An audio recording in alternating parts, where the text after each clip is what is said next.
네, 안녕하세요. 6월의 첫 거래일입니다. 6월 2일 월요일 아침 데일리 라이브 2부 이어가도록 하겠습니다. 김주현입니다. 지난주 금요일이었죠. 5월을 마무리 지었던 날 5월의 마지막 거래일 뉴욕 증시는 적지 않은 변동성 흐름을 장중 보인 끝에 혼조권의 거래를 마쳤습니다. 다만 월간으로 놓고 보면 5월 한 달간 뉴욕 증시 주요 지수는 일제히 강한 상승을 보였어요. 나스닥이 무려 9% 이상 오르기도 했던 한 달이었는데요. 이번 달에도 이 흐름을 유지할 수 있을지 2월 시작하는 오늘 현재 시장에서 주목해야 할 이슈들 통해서 한번 가늠해 보도록 하겠습니다. 김석환 수석연구위원 모셨습니다. 안녕하세요. 안녕하십니까? 네, 안녕하세요. 5월이 훅 지나갔어요. 그렇죠? 이제 그러니까요. 6월이면 벌써 이제 올해도 달력의 첫째 들어온 날입니다. 네. 반기 이제 마지막 날까지 어느새 왔네요. 그러니까요. 네, 이번 달 시작하면서도 사실 쉬는 날들이 좀 있어서 아주 꽉 찬 한 달을 보내기는 어렵습니다만 그래도 이번 달 조금 더 알차게 보내셨으면 이번 주만 그렇죠. 그렇죠. 그래서 마음이 좀 그렇다고요. 네. 그런가요? 자, 그럼 오늘 어떤 얘기들로 주제 삼아서 이야기 이어가게 될지 오늘 준비한 내용들 확인해 보도록 하겠습니다. 자, 일단은 지난달 리뷰를 좀 해봐야 할 것 같아요. 그쵸. 5월에 대한 이야기 해보도록 하고요. 그 안에 또 강한 흐름 보였던 섹터 테마에 대한 이야기도 나눠보도록 할게요. 그리고 이번 주 주간 일정 가운데 주목해서 봐야 할 것 뭔지 짚어보도록 하겠습니다. 자, 일단은 지수 수익률이 굉장히 좋았던 한 달이었다라는 이야기를 드렸는데 5월 리뷰를 좀 해볼까요? 뭐 전체적으로 상당히 리바운드가 강한 한 달이었다라고 볼 수가 있을 것 같고요. 이제 거기에 이제 강한 기저 효과는 역시 무역 긴장에 대한 완화가 있었다라고 하는 거죠. 네. 어떻게 보면 이제 지난 4월 9일에 트럼프 대통령이 상호관세 유예 조치를 했었고 그 이후에 이제 5월 12일이죠. 5월 12일부터는 미국과 중국의 무역 긴장감이 이제 완화되는 스위스 제네바 협상이 있었죠. 이제 그게 어떻게 보면 위험자산에 대한 랠리 현상을 강화시키는 부분이 있었다라고 하는 거고요. 그러다 보니까 이제 지금 표를 보시면 아시겠지만 S&P 500 지수가 지난 한 달간 수익률, 뭐 물론 이제 29일 기준이긴 하지만 30일 마지막 거래일 날 크게 변동성이 없었기 때문에 월간 전체적으로 보면 S&P 500 지수가 6.2% 가까이 상승을 했습니다. 이 수익률은 작년 11월, 그러니까 2023년인 것 같은데 23년 11월 이후에 가장 큰 월간 수익률이다라고 볼 수가 있겠죠. 그러니까 어떻게 보면 가장 최고의 한 달을 이제 보낸 시점이었다라고 볼 수가 있겠고요. 여기에는 방금 말씀드린 무역 긴장 완화 이외에도 물론 시장에서 상당히 반길 만한 긍정적인 이슈들도 있었습니다. 물론 이제 지난 며칠 전에 발표된 엔비디아 실적 같은 경우에도 시장에 불안감이 좀 있었죠. 몇몇 부분들이 좀 있긴 했었는데 그런 우려를 넘어서는 실적을 발표하기도 했었고 향후 분기에 대한 전망도 상당히 낙관적이었다라고 하는 부분도 있었고 또 하나는 5월 중순에 있었던 트럼프 대통령의 중동 순방에 대한 경제적 성과가 상당히 어마어마했죠. 네, 상당히 어마어마한 부분들이 있었고 이게 실질적으로 미국 기업들에게는 상당히 긍정적으로 영향을 미칠 것으로 예상이 된다라고 하는 거죠. 이제 이런 부분들이 전반적으로는 지난 한 달 동안에 위험자산에 대한 선호 현상을 좀 더 높이는 부분들이 있었다라고 하는 거죠. 다만 지금 시장 내에서도 어떻게 보면 약간 그 상방을 좀 제한시켰던 요인 중에 하나가 여전히 4월 이후에 지속이 됐던 셀 아메리카에 대한 부분들이었고 이게 특히 자산시장 중에서 채권시장 쪽에 좀 더 집중되는 양상이 있었다라고 보면 되겠습니다. 일단은 뭐 시장을 끌어올릴 만한 요인들이 분명히 있었기 때문에 시장이 한 달간 뭐 적지 않은 폭 오르기는 했습니다만 또 상단을 넘어서는 흐름을 보이기까지는 분명히 제약할 만한 요인들도 없지는 않았다라는 것 함께 짚어봤고요. 결과적으로 해서 지수가 좋긴 했습니다만 지금 이야기하면서도 빠지지 않았던 그 워딩 가운데 하나가 관세 이야기였어요. 이건 이제 결국 그때그때 시장의 변동성을 주는 요인으로는 여전히 살아있는 상황인데 지난주 후반에는 법원에서 상호관세 제도권 얘기가 있었어요.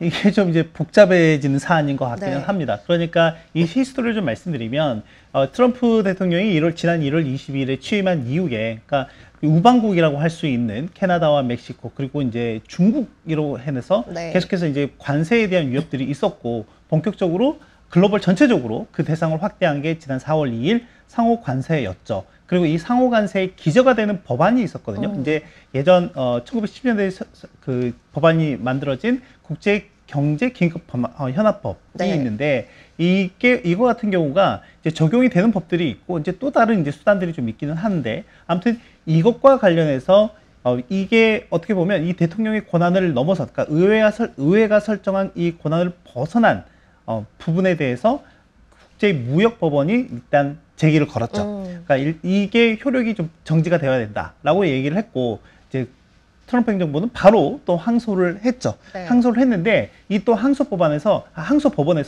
이걸 좀 우리가 심리를 해야 되니까 일단 기존 안은 좀 유지가 되는 상황이다라고 보면 될 것 같고요. 일단 이 항소법원에서 만약에 이 항소를 받아들이게 되면 네. 이제 법적 소송전으로 가게 됩니다. 소송전으로 가게 된다라고 보면 될 것 같고, 결론적으로는 최종 권한은 이제 연방 대법원이 또 갖고 있기 때문에 거기까지 가게 되면 시간이 꽤 소요가 될 걸로 그렇겠네요. 예상이 된다라고 하는 거고요. 지금 이제 말씀드린 것 중에 제가 방금 국제 긴급 경제 권한법 네. IEPA라고 하는 게 이번에 트럼프 대통령이 글로벌 상호 관세를 부과한 근거 법안이었다라고 네. 하는 거죠. 그런데 이게 지금 여기서 끝날 거냐라고 하면 그렇지 않을 가능성이 꽤 높다라고 하는 게 시장의 전반적인 예상입니다. 네. 아주 보편적인 예상이라고 보면 될 것 같고, 왜 그러냐라고 하면 트럼프 대통령이 미국 대통령으로서 행사를 권한할 수 있는 무역 제재 수단들이 꽤 많이 있다라고 하는 거죠. 지금 표를 보시면서 네. 알겠지만 뭐 섹션 23이라든지 또는 sek션 12라든지 또는 뭐 섹션 301이라든지 또는 섹션 201 뭐 이런 것들이 있죠. 그러니까 대체적으로 보면 일단 섹션 20232 같은 경우에는 국가 안보 네. 이유라든지 또는 무역 적자 이슈라든지 또는 불공정한 무역 관행이라든지 네. 또는 긴급 우리나라 산업에 좀 영향을 미칠 것 같다라고 하면 우리가 흔히 알고 있는 세이프가드 조치 네, 네. 이런 것들이 있다라고 하는 거죠. 그래서 다음 표를 한번 살펴보시면 네. 지금 어제 지난 금요일에도 좀 시장에 약간 불확실성을 촉발시켰던 요인 중에 하나가 트럼프 대통령이 지난 3월 12일에 철강과 알루미늄에 대해서는 그러니까 관세를 25%로 상향 그렇죠. 조정을 했거든요. 근데 이거를 50%로 올리겠다라고 네. 일단 발언을 했고요. 이러다 보니까 이 철강 관련주라든지 또는 알루미늄 관련한 기업들의 주가가 장 마감 이후에 큰 폭으로 상승하는 모습을 좀 보이기도 했거든요. 자, 그런데 지금 보여드리는 표는 뭐냐면 방금 말씀드린, 그러니까 미국 국제무역법원에서 제동을 건 IEPA 법안으로 적용을 받고 있는 현재 관세 부분과 다른 뭐 방금 말씀드린 뭐 섹션 섹션, 301이냐 네. 뭐 232냐 이런 것들로 적용받는 법들의 영역과 그리고 금액, 네, 네. 영향을 받는 금액을 나타낸 거거든요. 자, 그런데 보면 아시겠죠? 지금 중국 같은 경우에는 섹션 301의 영향을 받고 있는 거니까 이거는 IEPA랑 관계가 없네요. 관계가 네. 없습니다. 불공정한 무역 관행을 개선시키기 위한 미국의 조치라고 보면 될 것 네. 같고, 이게 지금 해당하는 게 대략 한 234억 달러 정도가 된다라고 하는 거고, 지금 회색으로 되어 있는, 짙은 회색으로 되어 있는 IEPA를 적용받는 분야가 합쳐도 한 130억 달러밖에 되지 않는다. 네네. 자, 그럼 저희가 여기서 얻을 수 있는 한 가지 요인은 뭐냐면, 역시 트럼프 1기와 마찬가지로 트럼프 2기 때도 중요한 건 결국엔 중국이다라고 하는 거죠. 그래서 네. 실제 4월 9일에 그 상호관세 유예를 90일간 유예 조치를 했고, 이 조치가 끝나는 시점이 7월 9일입니다. 그러니까 이제 물론 여기에는 약간 법적 소송이 들어가 있기 때문에 이게 어떻게 될지는 제가 좀 지켜봐야 될 것 네. 같고, 반면에 이 와중에 트럼프 대통령이 행사할 수 있는 다양한 법적 수단들은 많다라고 여전히 하는 있다. 것. 그리고 이제 5월 12일이 미국과 중국의 협상, 무역 긴장이 완화가 된 협상을 한 시점이고, 이게 90일 유예가 되면 이제 또 8월 12일로 이제 연기가 네. 되거든요. 그렇기 때문에 이제 앞으로가 뭐 지난 과거도 있긴 하지만 또 앞으로도 중요하고, 역시 시장에 큰 변동성을 줄 수 있는 불확실한 요인이 여전히 관세가 그 중심에 그러네요. 있다 정도로 이해를 하면 될 것 같고요.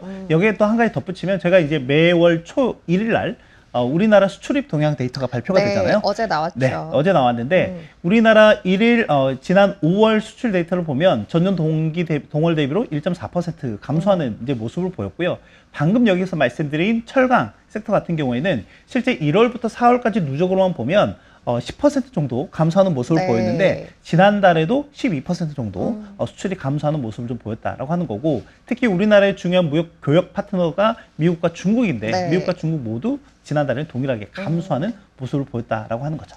영향이 시작되고 있다라는 것이고 네. 법원이 트럼프의 상호관세 부과에 대해서 일부 제동을 걸기는 했습니다만 그 제동을 건 부분을 제외하고 보더라도 트럼프 대통령이 지금의 기조를 이어나갈 수 있을 만한 구멍들은 굉장히 많다라는 많죠. 것. 네. 해서 현재까지 상황이 크게 달라지지는 않을 것 같다. 오히려 이제 앞으로 이게 어떻게 데이터에 녹아드는지는 조금 더 주시해서 봐야 할 것 같다라는 맞습니다. 얘기신 것 같고요.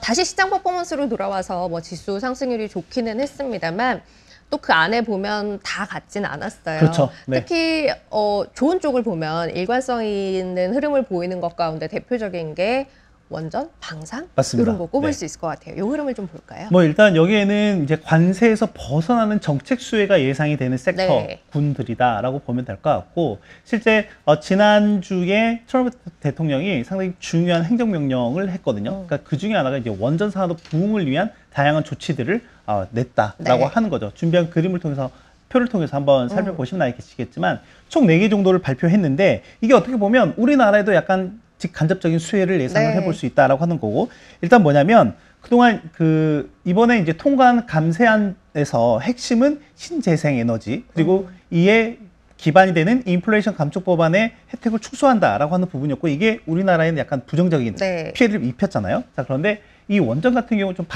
정반대의 상황이다라고 네네네. 보면 될 것 같고요. 지금 그러니까 25년간 앞으로 원자력 발전과 관련한 이걸 4배 정도 늘리겠다라고 하는 거고요.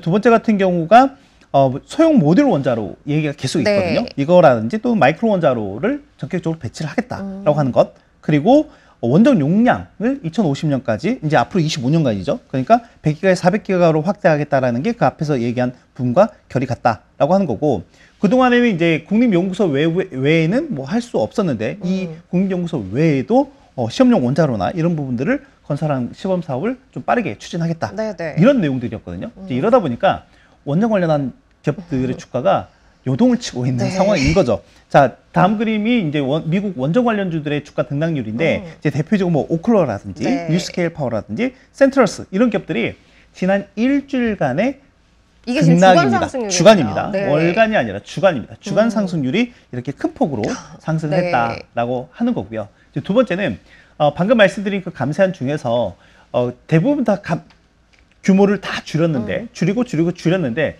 대폭 늘린 분야가 있습니다. 바로 방산 쪽입니다. 국방 네. 예산. 방산 같은 네. 경우에는 이게 지금 글로벌 전체적으로 상당히 긍정적인 구간에 좀 들어와 그렇죠. 있는 것 같아요. 네. 그러니까 유럽 단에서 보면 유럽 같은 경우에는 재무장에 대한 이런 니즈가 있다 보니까 방산주들이 상당히 연초에는 유럽 방산주들이 상당히 네. 엄청난 퍼포먼스를 받은 반면에 이제 최근 같은 경우에는 이제 미국 중심의 방산주들이 꽤 긍정적인 모습들을 보이고 있는데 결론적으로는 미국 정부가 돈을 더 많이 풀겠다라고 했기 때문에 네, 그렇다라고 네. 하는 거죠. 그래서 뭐 미국 같은 경우에는 어떻게 보면 이제 지구의 뭐 방위 국가라고도 제가 얘기를 네. 하긴 하잖아요. 그런데 실제 이 방위비가 엄청나게 듭니다. 엄청난 규모로 드는데 현재 미국 같은 경우는 25년 회계연도인데 내년을 넘어가면서 26년 회계연도가 되는데 26년 회계연도가 1조 달러에 그러네요. 육박할 걸로 네. 예상을 좀 하고 있고 그러면 이제 25년 회계연도 기준으로 보면 대략 한 8,500억 달러에서 한 9천억 달러 사이까지 되게 된다라고 하는 거죠. 그러니까 이 금액이 어마어마한 돈이죠. 그럼요. 상상도 안 돼요. 그렇죠. 네. 특히 이 중에 좀 추가된 내용 중에 뭐가 있냐면 뭐 골든돔이라고 해서 저희가 이제 미국 같은 경우에는 이제 미사일 방어 시스템이 있는데 이거를 지구 내가 아니라 지구 밖으로 이제 확장시키는 네. 골든돔이라고 하는 프로젝트를 지난주에 또 트럼프 대통령이 직접적으로 이제 발표하기도 했다라고 하는 거고 이제 여기에는 약간 우주 항공 쪽과 같이 네. 접목이 되는 그러네요. 부분들이 좀 있다라고 하는 거고 실제 스페이스X 같은 경우에도 여기에 참여를 한다라고 이미 발표한 부분들이 있다라는 것까지 좀 체크를 하시면 좋을 것 같다라고 말씀드리고 싶습니다. 원전, 방산 그리고 우주 이제 정책적인 견인에 의해서 그렇죠. 움직일 수 있을 만한 영역들로 일단 뭐 지금도 퍼포먼스가 나고 있는 상황이기도 하고요. 네. 실제 이제 우리나라 같은 경우에도 방산주가 상당히 이제 그렇죠. 긍정적인 부분들이 네. 올해 상당히 있었고요. 이런 부분들이 좀 어떻게 보면 정책적인 수혜가 중장기적인 부분들이 반영이 될 가능성이 네. 있다라고 하는 거죠.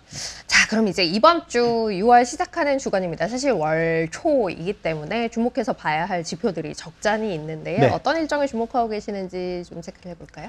뭐 일단 이번 주에는 고용과 관련한 데이터가 계속 나올 예정이다라고 네. 하는 거죠. 뭐 어떻게 보면 이제 고용단에서 보면 최근에 이제 기업들도 어떻게 보면 관세에 대한 불확실성이라든지 거시경제의 불확실성에 대비하기 위해서 비용 절감이라든지 운영 효율에 대한 니즈가 상당히 좀 높아지고 있는 상황들이다라고 볼 수가 있을 것 같고요. 이제 그러다 보니까 글로벌 세계적으로 좀 잘 알려져 있는 글로벌 컨설팅 회사인 맥킨지 같은 경우에도 지난주에 최근에 발표한 건 아니지만 작년부터 현재까지 전체 인원의 한 10% 정도를 감원을 했다라고 네. 발표하기도 했었고, 또 이제 볼보 같은 경우에도 보면 3,000명, 그러니까 전체 직원의 한 15% 정도 되거든요. 글로벌 전체적으로 보면 한 3,000명 정도 감원을 하겠다라고 또 발표를 하기도 한 네. 상황이에요.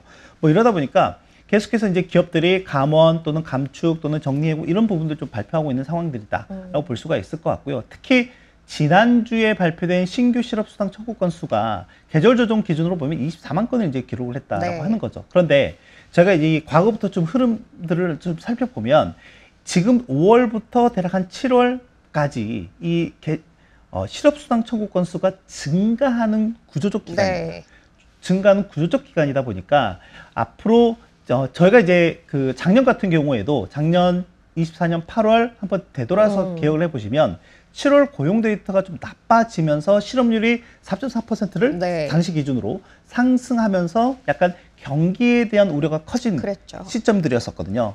그래서 앞으로 좀 주간 단위로 발표되는 실업수당 청구가 좀 주목을 해볼 필요가 있을 것 같다라고 하는 거고요. 또 다른 데이터 중에 하나가 뭐냐면 민간에서, 그러니까 고용 지표가 노동통계국에서 발표하기도 하지만 민간에서 발표하는 이제 챌린저 그레인 크리스마스라고 하는 기관에서 발표하는 정리해고, 민간 기업들의 정리해고 관련한 보고서가 있거든요. 이 추이를 한번 살펴보시면 다음 그림을 통해서 보시면 네. 지난 2월, 3월, 4월까지 보면 2월, 3월까지 보면 이렇게 급상승하는 네. 모습을 좀 보였다가 4월 데이터가 다소 좀 누그러지긴 했지만 팬데믹 기간을 제외하면 역대 4월 전에서 가장 그러네요. 높은 수준이란 말이죠.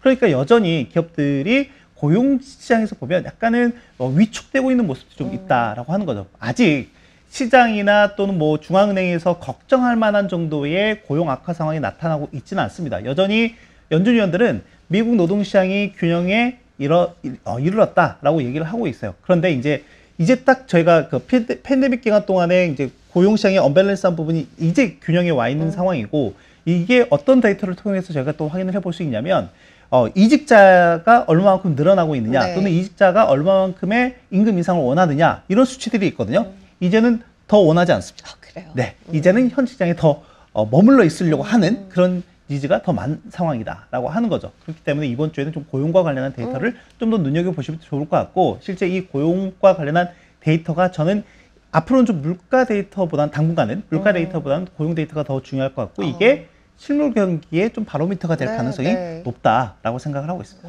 이번 주 이제 고용 데이터가 많이 발표되는 주간이에요. 말씀해주신 것들 이외에도 미국에서 뭐 ADP 민간 고용, 구인 이직 맞습니다. 보고서, 네. 그리고 주 후반에는 고용 보고서가 발표될 예정이기도 하고요. 이외에도 미국의 5월 ISM 제조업 PMI, 서비스업 PMI, 또 중국의 5월 차이신 제조업 서비스업 PMI 공개될 예정입니다. 또 ECB 통화정책회의도 진행이 되고요. 캐나다에서도 통화정책회의 열린다는 것, 그리고 오늘은 중국이 휴장, 내일은 우리나라, 그리고 우리나라는 금요일까지도 휴장이라는 것도 함께 챙기시면 좋겠습니다. 자, 이렇게 오늘 월요일 아침 함께하는 선을 마무리하도록 하겠습니다. 김석환 수석연구위원 오늘도 함께했습니다. 고맙습니다. 감사합니다. 네. 자, 저희는 여기서 인사드리고요.